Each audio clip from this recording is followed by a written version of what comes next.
Um, Hi you guys. This is going to be a little awkward because Ajay is not here, and I'm also a little sick.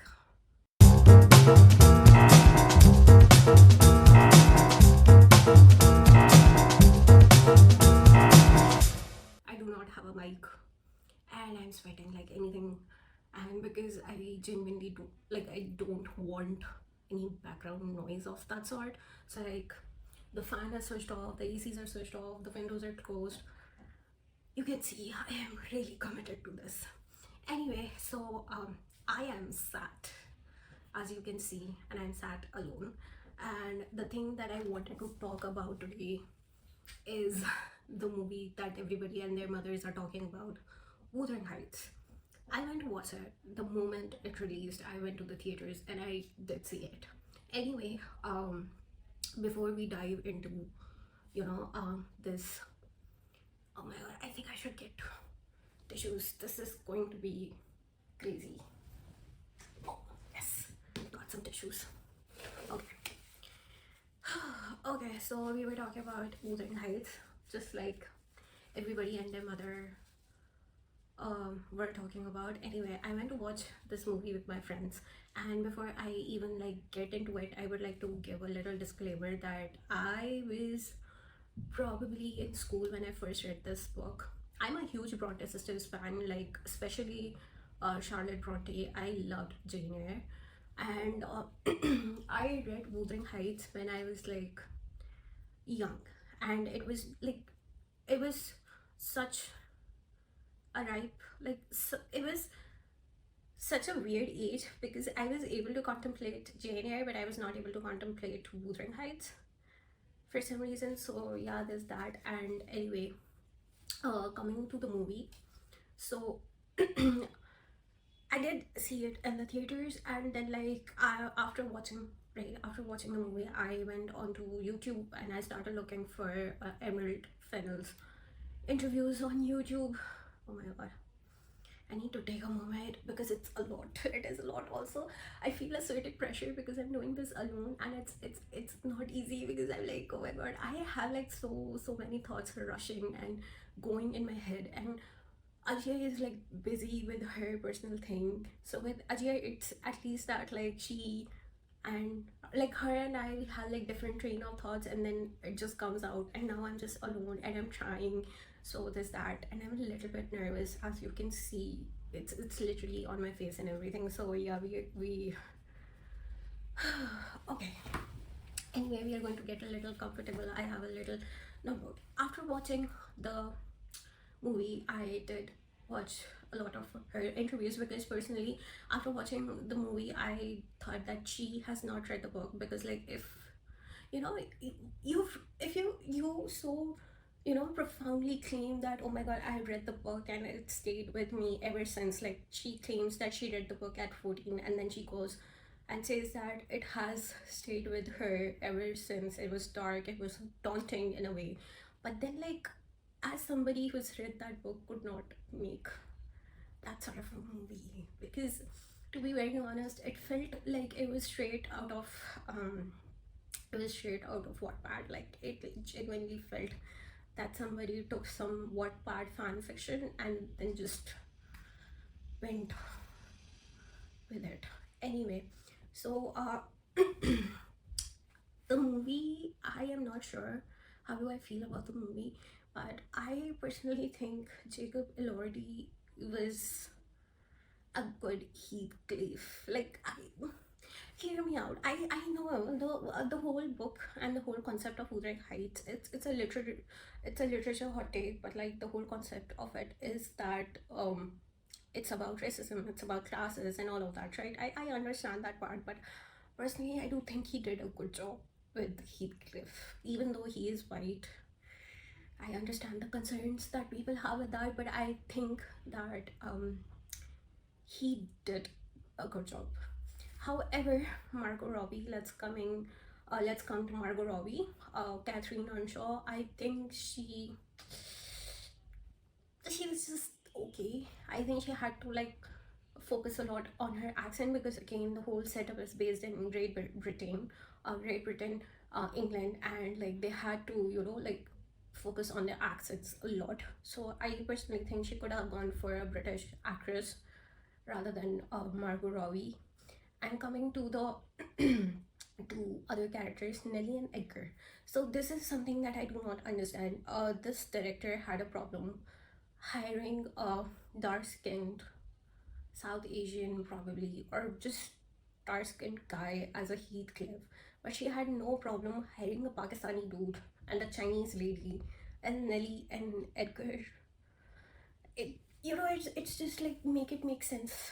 Like, you wanted the two main characters of your movie to be white, but then the narrators, basically Nelly and Edgar, are the narrator of the book, and you want them to be Edgar and Chinese, like Edgar as Pakistani dude and Nelly as Chinese lady, just so that you could call it inclusive. That part really bothered me a lot. But other than that, I think it was an okay movie. I also feel like a lot of the scenes were unnecessary, and by scenes I'm talking about the scenes, and I hope you get it. I think they were like quite unnecessary, because like, okay, there was this first half of the movie where she was confused and she was discovering herself, like there was a sort of sexual awakening for Catherine Earnshaw and all of that, right? But then like the second half of it was just Heathcliff and Catherine, just which was unnecessary. I think they could have shown like a better side of it. Yeah. um what else I can say? I think that is all I had to say. I feel like this movie had so much potential. I think even Emerald Fennell as a director, she has a lot of potential. I have seen her interviews, and it did feel that she has read the book. It wasn't like that, oh, she just went. I myself said it when I just got out of the movie theaters, and I was like, oh my god, like she has not read the book. But then I went on to platforms, and I saw her clips, and I saw her like full interviews where she talks about it. And I think her vision and her perception of it all is not, I don't know how to put it in sentence, but I feel like she was going for an audience who is a lot, who is into like who is like the people who read a lot of smart books. I think that was the target audience for her, not the people like, because when I was in the theaters, I literally saw like aunties and uncles and corporate employees, and I was shocked, because like, again, this whole classic was such a huge part of people growing up, and we were so excited to see that. And it just like it was such a failed attempt, and I could see the disappointment on their faces, and it was pretty obvious. But I think if I have to give a benefit of doubt, I would give her this, that she was going for the smart reader audience rather than the people like who are invested in a good classic, if that makes any sense. Other than that, the whole thing about how she says, like Emerald Fennell says, that she did not perceive Heathcliff as a as a dark-skinned South Asian guy, I understand, because again, I feel like art is very subjective. For me personally, if I have to make of it, I think people are often lost into, people are just lost into it, I guess, and then they forget sometimes. So personally, if I have to, like, okay, this might be a better word to say it. So for example, let's talk about, okay, fine, hear me out. Okay, hear me out. Let's talk about Fleabag, right? I have seen it, and I hope you've seen it, right? And in the end, Fleabag and the priest break up, right? But a lot of people I have met, or a lot of people I have spoken to, they say that in their heads, right? In their heads they have not broken up, and there is going to be this alternative universe where they meet again and where they get to be together again.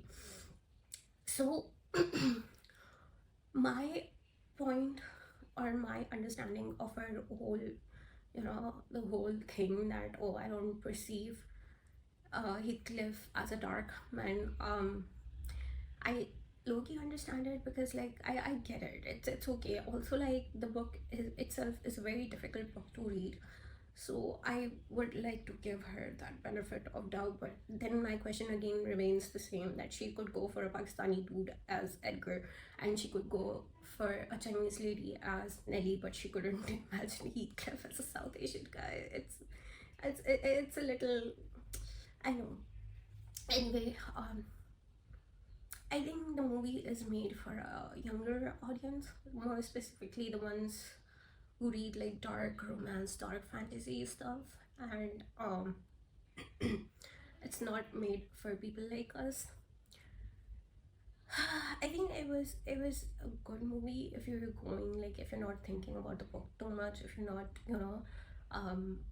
putting like a lot of brain into it, because like it was, yeah, there's that. And what else? Yeah, this is about it, I think. I know I've been nervous throughout this video. I know I'm doing this alone. It feels very yeah, it feels very nerve-wracking, because this has always been like two girls thing, and now that I am doing it alone, not because like I am doing it alone because like Ajia has given up. No, that is not the reason. I'm doing it alone because Ajia is busy, and as soon as she finds the time to get on it or get on with it, she will, hopefully. So yeah, and yeah, I hope you like this thing that I tried to do, and please let me know what are your thoughts on the Wuthering Heights new movie and everything. Just, yeah, let me know, and yeah, bye.